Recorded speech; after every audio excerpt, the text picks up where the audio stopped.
This is the Global Podcast Network, where executives and professionals connect, share, and inspire. Stay tuned for the conversations that drive success.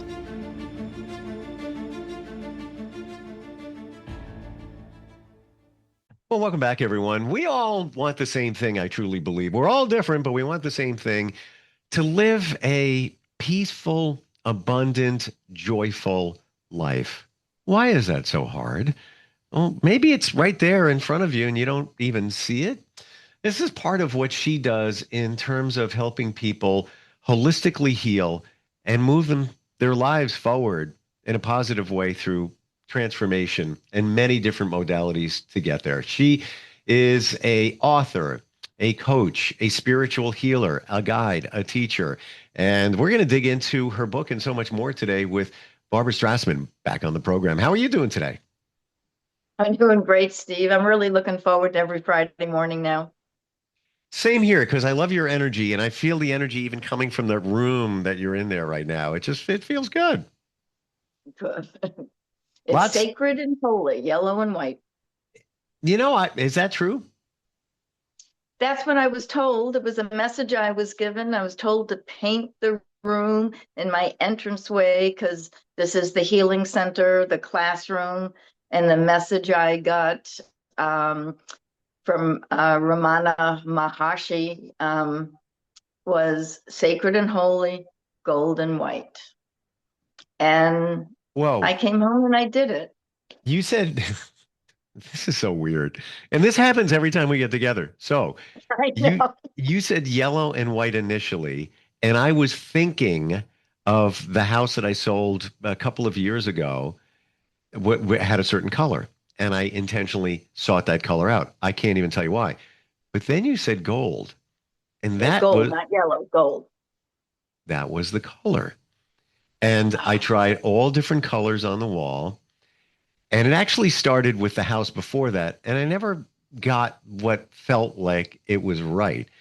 And I wound up through a weird situation in somebody's home, just, work related, and looked at the wall. I'm like, that's the color. And he said, oh, that's Chesterfield buff. And that's what I painted in that house, my home office and my bedroom, the same color. And it was a golden yellow, but it wasn't like a lot of times when you look for that color, it can be a little too much or just a little, kind of disgusting. Yep. This was a perfect blend. And the white, I guess, would be the crown molding and the trim around it. But it always felt good. Beautiful. In that, like the home office, I felt like, I enjoyed being there and doing work, but I could never put my finger on it. Maybe it was the colors. Oh, the colors and gold is warming, right? It's comforting. You think of kind of like the golden sunlight, we say. So what does that elicit within you? Positivity. It's uplifting. It's clean. I'm wondering if that was a plan. Like if I was supposed to do that, and that's why I ran it after much trial and error, little tiny cans of paint, putting them on the wall, trying different techniques, and abandoning that, and then walking into this person's home and saying, "Oh, well, there it is." And side note on this whole thing, he and I met through a challenging situation involving a company. Let's just leave it at that. So I almost didn't want to be in his home because it was a thing going on at that time. But with the company that I was connected with, he was connected with, they all made amends. But there's the color on the wall. So it was almost like, here's a peace offering with that color. Weird. Okay. And then if you look at that, like in the book, we talk about, is there a plan? Does God have a plan? Is there a reason for everything that happens? So that would be my question. Gee, what came after that? There was a reason that you went into his home. Was it just for the color? What else did those colors do for you and symbolize for you? And did it change the relationship? Because if it's holy and sacred, the words that I got, did it change or open your heart, or did it help you see that relationship from a different perspective? I mean, I don't know. I'm just guessing. No, I got you. What did the color and vibration do for you? You're very insightful. It gave us common ground at a Oh, time where it was a little uncomfortable. And now that I think back to the year and the timing, I had just gotten that house, so it was like a fresh beginning there. And I was literally, okay. trying to paint the walls. Um, it was a common bond there, and I think that was the door opener to more dialogue, and then everything turning out fantastic, and even moving forward, it was all good. Part of the plan. Um, I do Okay. believe that there are no coincidences and things do happen for a reason. I know it's a kind of a cliche, and sometimes we forget about that because we get in our head and we get strong-willed and "But I'm going to do it this way and that's the only way," but that might not be the right way, and the universe may be telling you otherwise, right? Right, exactly. And that's really what my book is about. And I didn't write it for that reason, but what's come out of it is as I wrote my story, and I only really started it, oh God, maybe in my 30s or 40s, the story. But what came out of it is looking at the patterns and how my life changed and what were those messages? I mean, I was an insurance agent Wow. and now I'm a holistic healer. So did these things happen for a reason? In the book, I talk about my son becoming sick. Well, did he become sick for a reason? Yes. The answer is yes. And then I was able to go back and say, oh, there were other kind of signs. My mother said something to me about healing 6 months before. And I'm like, what are you talking about? I don't know how to heal. And then, so you get a message and then it's like it goes away. I had a dream that one of my parents was going to die. And I'm like, yeah, well, they're in their 70s. Then she dies. Then my son Michael gets sick. And then the book falls off the shelf. So all these different things happened. And ooh, when I jump, that's energy coming in. When you go back and look, it's my God. So every single thing, did they all just happen for a reason? Did mom plant that thought of healing? I'm like, I was an insurance agent and I I didn't am get time to talk to her about it though, because she died less than a week later. Look at that timing, unexpectedly. I'm going to share And something yet with I you in a had the minute message. that backs up what you said involving my son, but I want to ask you, when you wait till you hear this, and it's the same thing that you're saying. This is like really weird. Stop. Keep going, but stop. Um, when you have those premonitions, no matter Hmm. what they are, do you ever think to yourself, well, maybe I caused it? You manifest something, or even with your mom, would you ever think that, well, maybe it was me because I thought that? Um, I believe with the power of intention. I believe with focus, intention, meditation, and when we're aligning with what's supposed to happen, I believe we're co-creators, which is an expanded subject for us. Hmm. But I don't think of it in that negative way that I caused it to happen. To me, it was the information came in about what's already out there and the possibilities, and I just tapped into it. Gotcha. When Okay. those, so the key is when something comes in to know, am I thinking about mom? Am I think in that case about death? Versus it just came in. I was at work when I got the message about one of your parents will die.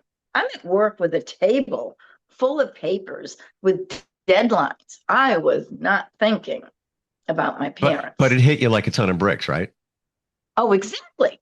It stopped me dead in my tracks. And I'm like, whoa, where's this coming from? Mm. So that's how I discern. Because if I'm thinking and worrying, that's one thing. Then am I creating the story? So most of my messages or intuitions, whatever you want to call them, when they come through, I'm totally not trying to figure something out. I may not have been Mm. meditating. I could be standing by the water. I can be driving. It's when I'm not trying that the biggest messages come in. Does that make So, sense? crystal clear. And back in the day, I wish I was more plugged into all of this stuff because I probably would have received more. You have to be tuned to the station, if you will. Yeah, but you've been tuned to the station because you've been doing even like this type of work, I believe, right? For a long time. Think about what you just said, tuned into the station. You've been playing music, you've been doing podcasts, you're really funny. You've been tuned in, but maybe you're increasing the frequency, maybe you're fine-tuning I the moved the channel. I moved the antenna, so now I'm receiving better when the messages come in. Exactly. But here's one. I'm gonna laser this one down. But Okay. it was a number of years ago, and I had worked at this big radio station. I got a job there. I was barely even 18 years old. I hit it big, and people still in this Wow. New York area, when I mention me, that station, the morning show, they all know me from it. It was a Ooh, career high point. I was there for 26 years, and things started wow. changing.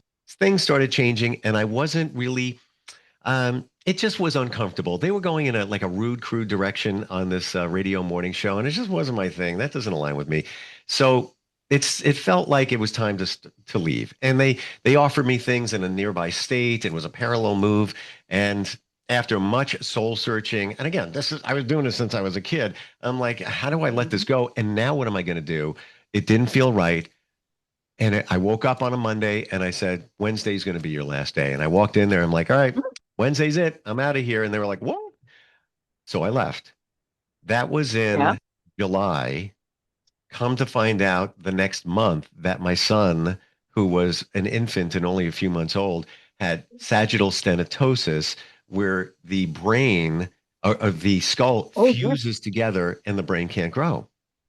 So Oh, now I'm tasked with finding a doctor that's going to cut his head open, peel it back, put it back together again. Who do you pick? How do you do that? So here's things were supposed to happen for a reason. I couldn't have continued doing that job while I'm worrying about my son and right. going to Right. doctor after doctor after doctor. So that's step one, why that job went away for that reason. Now it's approaching September, and they're telling me he's coming up on 9 months. You got to get this done. And nowadays they do it differently. Kids wear helmets 24/7, and Yes. that reshapes the skull. Back then, and I'm talking, this Right. was about maybe close to 20 years. Here's the oh wow. I go to see a doctor in New York City. I just was not having what he was saying. It was just like what he was talking about peeling. No, no, this is not the answer. I'm Oh, driving back, and I started going to church, and I would throw it out there, help me out here. I'm driving. It was a rainy, misty day. It was very late August, and I had my son in the car, at the time, my wife, and I'm thinking about it. I'm like, just show me a sign it's going to be okay. Just give me something, a sign that it's going to be okay. oof. Barbara, 60 seconds later, I Oh, look up at a train trestle. There's a billboard. You can't make this up. I'm getting goosebumps as I say it. The billboard said, Stephen, do I have your attention now? no. It was an ad campaign for a TV show Oh, where it was like an ex talking to her soon to be ex or something like that. I have it on my phone. If you Google it, billboards, Stephen, do I have your attention now? It will come up because it was an ad campaign. That's what I saw. And oh my I God. just shut up. Kept driving. I'm like, okay, I gotcha. The following week, picked a doctor, cosmetic surgeon. They were fantastic. Think about what they did to a baby. In Oh, less than 24 hours, he's popping out of the bed with a smile on his face. Everything was great, and he's oh, the brightest kid ever, blessings. Oh at my 19 God. now. But things happen for a reason, and there were the Yes. signs. How do you make that up? I Exactly. can't. You can't. And that is everything that I talk about in my book. And we don't have to go into my son's story at the moment, but yeah. And the thing is, we don't know ahead of time, but you followed whatever the instincts were and the trusting, right? Well, But yes. you didn't know why. You didn't know the end story, let's put it that way. So When I you saw had that one reason billboard, for leaving the job. the billboard elevated the trust, and Oh God, but yeah. I'll tell you, when I left that job, I was kind of in freak mode. I had a severance, but what am I going to do now? I had just Exactly. renovated my home. My son is sick. I have no income coming in. I got to come up with something, and I did. I opened a marketing company, The next year, Yeah. took a job at another radio group, less money, but it Yeah. served its purpose at the time. But here's the thing: I didn't really have that a lot of trust. I didn't have a lot of faith. I'm different now, but I guess you got to Yep. go through some of those things to figure that out. So I think that's what happened. So notice how big, I mean, a billboard, come on. So just like with my son, I didn't know I was going to do healing. Mom gave me the little message. Then the message got big enough to say, your son's dying of leukemia. Whoa, wait a minute, right? That's a big message. The billboard. My theory is when we're not hearing those subtle signs, Oh, they get louder, they get bigger. So you had, oh, I got chills. Yep. You had to listen to that in a sense, right? couldn't deny They it. just, the universe took you to another level. It was in your face. You could not deny it, right? And I think that's what happens. We may not be believers, we may not trust, we may think it's woo woo, but you can't deny that billboard. And you even have a picture. I can't deny all the pieces as they came together. I mean, we were over 3 years. We were on a third hospital with my son and no answers. Okay, no answers. I had started using reflexology on him, and thank God the doctor was listening. And that's a big part of the story. The doctor was listening. But we went to talk to a surgeon, because here it is 3 years. And we went to talk to the surgeon about taking out my son's spleen.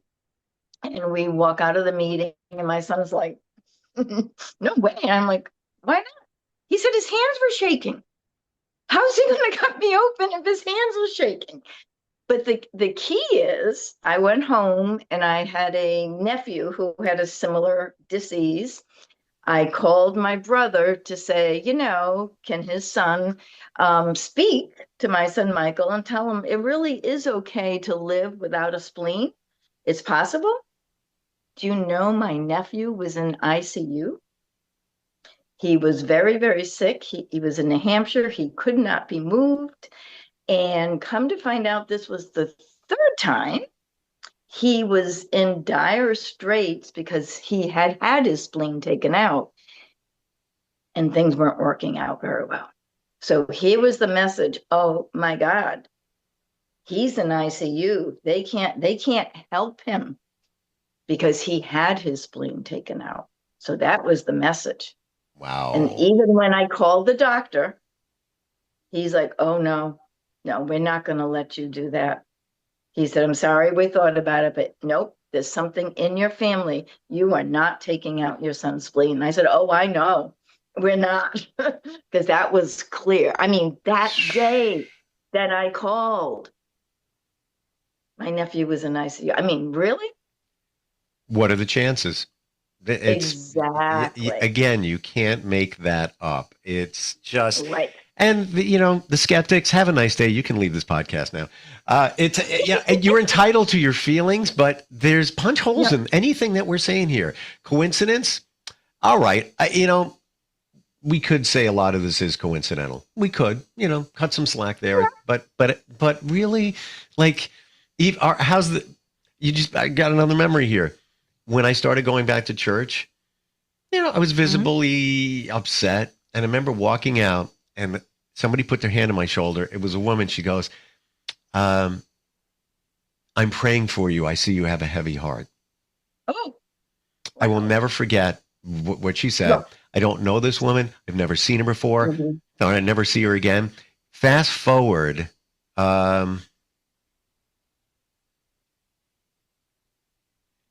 Like 15 years later, I'm in a restaurant. I'm around friends. Somebody threw a birthday for me that ends in a 0, so it was a bigger one. And I look up at the next table. There's that woman at my birthday. She was just there having dinner. And I woke up. I'm like, wait a minute. Are you that lady that was in church? And she goes, yeah. She goes, I'm here with my daughter. It's, to her birthday. I'm like, it's my birthday. And I'm like, happy birthday. She was there celebrating. Like, what are the chances of that? Like, come on. Exactly. And I she never forgot her. You. And I She remembered remembered her. you and you remembered. Be- So maybe there was a reason she was there then also. I totally forgot about that, Barbara, until we're talking about it. And it's Yep. she offered such comfort at that time, Hmm. like of complete, like I'm going to church. You know, what do I do with my son? Give me something here. You know, I'm back. Here I am. What do I do? Yeah, no Because we can coincidences. pick up on people's energies. And obviously, I'm guessing, I'm going to say she was very spiritual, in tune. So we can sense energies in people. Mm, You go to a party and somebody walks in and you're like, oh, wow, they have a great energy.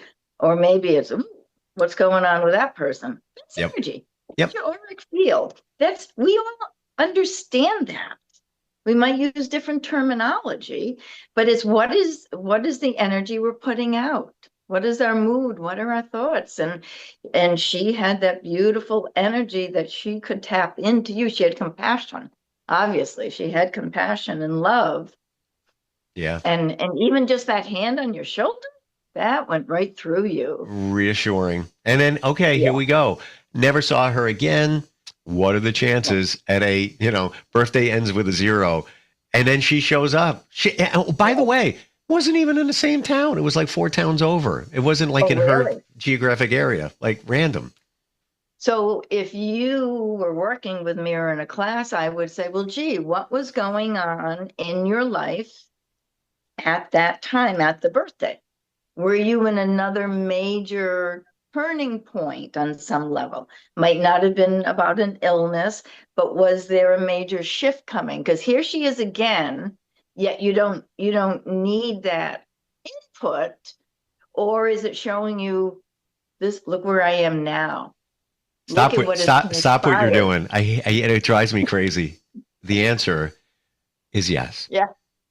Yes, of I course. was getting divorced, and this was mostly Oh, a lot of new friends and old friends that all came together oh, I and got chills. blended them all. Some since I was a kid, some that I only met like a year or two before, all coming Oh, together at one time. oh, wow. I got chills going Like, right through me. how do you hit that? And so I guess she Right. was there for a new beginning. I don't know. I don't know. Yep. And that's so heart connected too. A divorce is so heart connected. A child being sick, Yeah. right? But yeah, and she's there to say things are going to be okay. As much as it's difficult in the moment, is she not your messenger that everything will work out? You just brought back another Oh, memory. Guess who was there? My son. I forgot. My son and my I was going to daughter. ask you that. Yeah, Yeah. I was waiting to hear you say that. And I pointed over and say, "See Wow. him? He's over there." Um, Oh, wow. Crazy. Like you can't make this. We could go. And I'm sure if you and I offline here started drilling through all these things, Yep. like there probably would be similarities, synergies, but all the signs that I've now I'm plugged into that station. I'm receiving them. I'm Right. processing them. Did I ever get in a download here in my mind? Did I ever? And I pilot by music lyrics. Um, did I ever mention a song called "Part of the Plan"? Is that the one you did last week? Maybe it was Um, Dan Fogelberg. yeah, Dan Fogelberg. That's what I was going to say. Yeah. We're saying it again, like Right. almost part of the plan. All of what we're saying here. So, if I may share with you what I realized through the book after people read it, Sure. friends, they're like, oh my God, I felt like you were writing about myself. Oh my God, I could relate to your story. And most of these people did not know me way back when. So they were surprised by the information.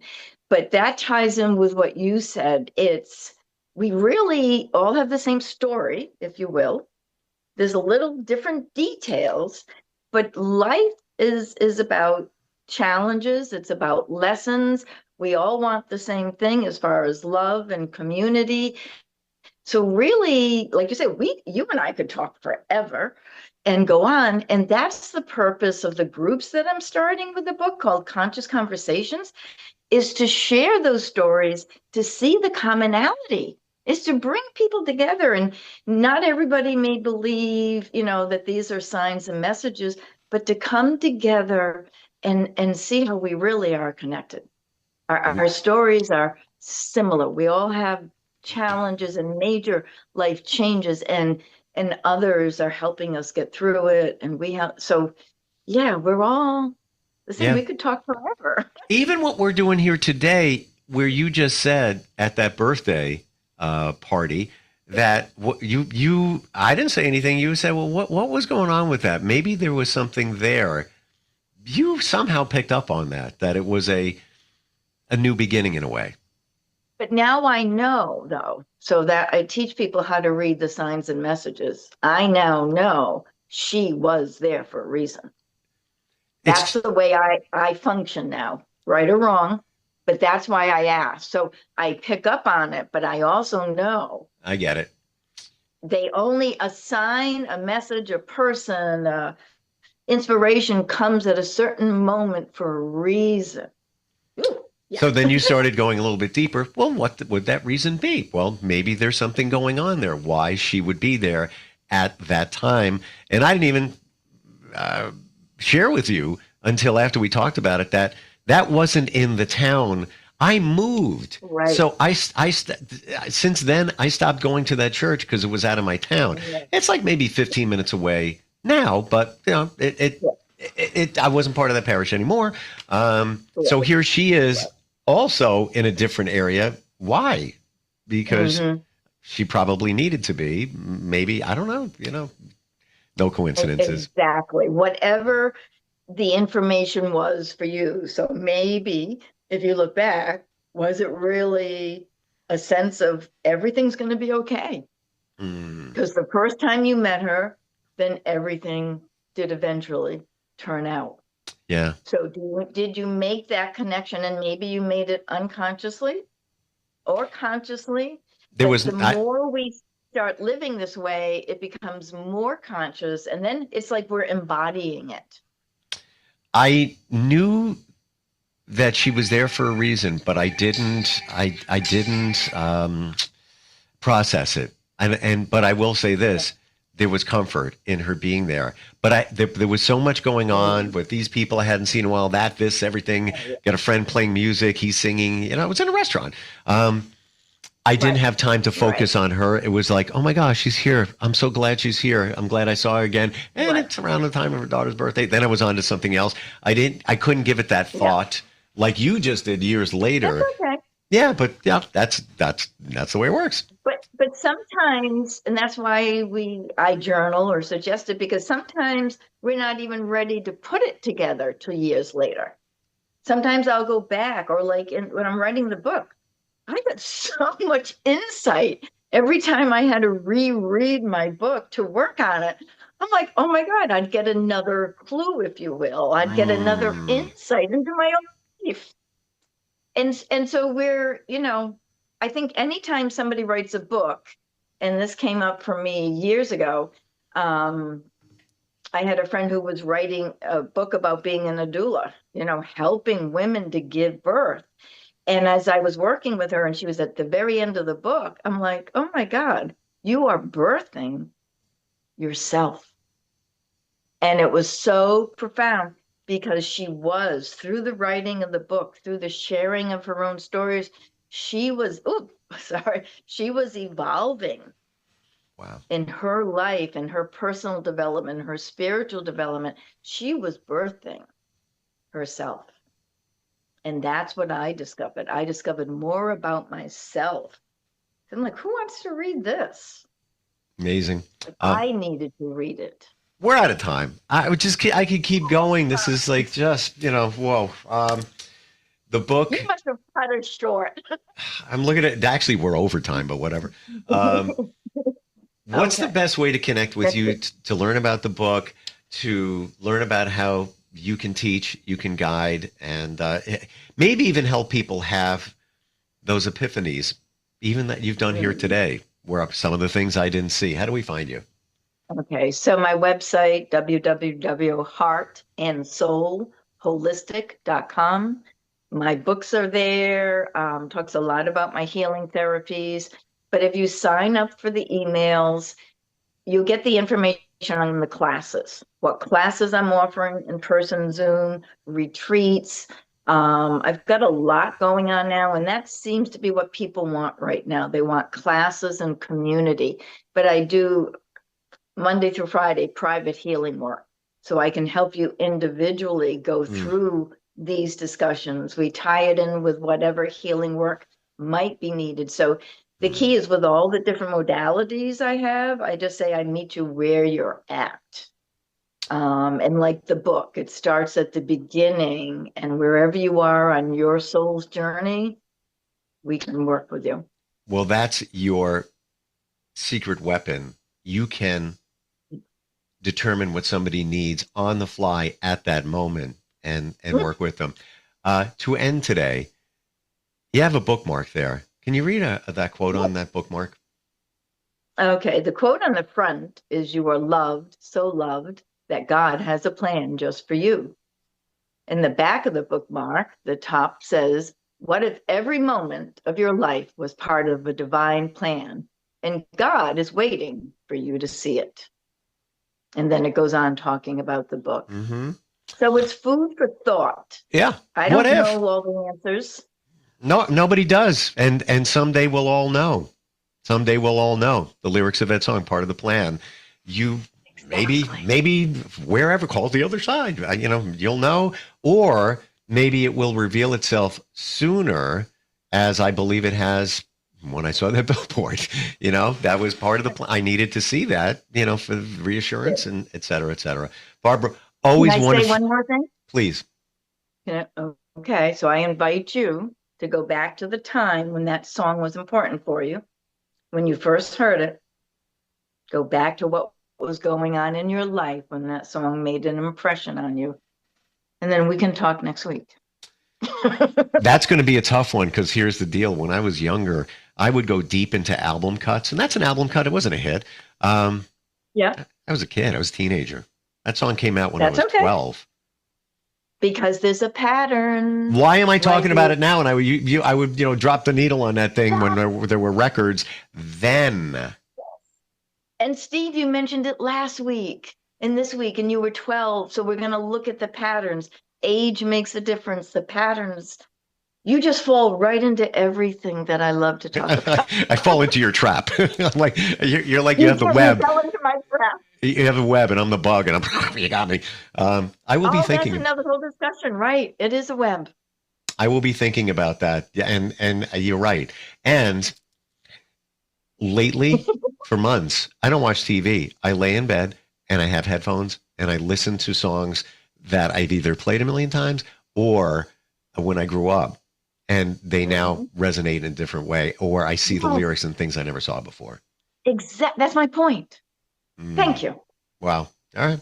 I got to be thinking. Got to be thinking deep. I love what you do. Love talking with you. And be well. Have a great weekend. We'll talk soon. Okay.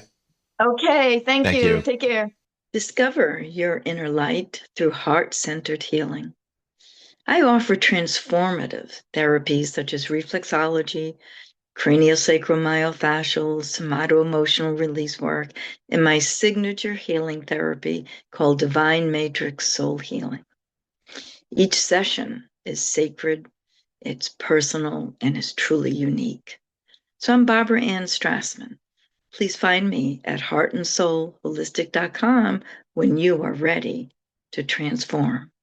And together, we will help you to shine your light. Thank you. This is the Global Podcast Network, where executives and professionals connect, share, and inspire. Stay tuned for the conversations that drive success.